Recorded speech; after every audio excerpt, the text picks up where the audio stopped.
Je, ndoa ni nini mtu wa Mungu? Ndoa ni nini? Kuna mtu mwingine anaweza kukuambia ndoa ni kuoana, kwenda kufanya maisha na kutafuta watoto na kuendelea na maisha yaliyopo. No, mtu wa Mungu, sikiliza nikwambie.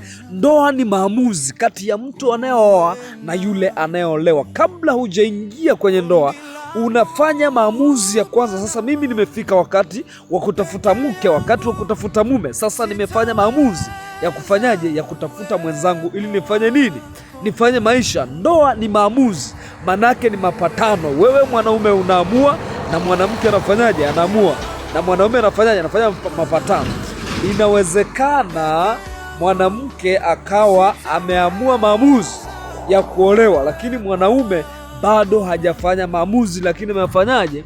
Amemtamani. Unaweza ukaishi na mwanamke siku chache au na mume siku chache, zinazofuatia unaona wanaachana. Leo hii ndoa zinafungwa madhabahuni, zinatoka na wanabarikiwa na watu wanakula ubwabwa, wanaenda nyumbani na soda. Lakini unasikia siku 2-3 yule mpendwa tuliofunga ndoa juzi wameachana. Kwa nini?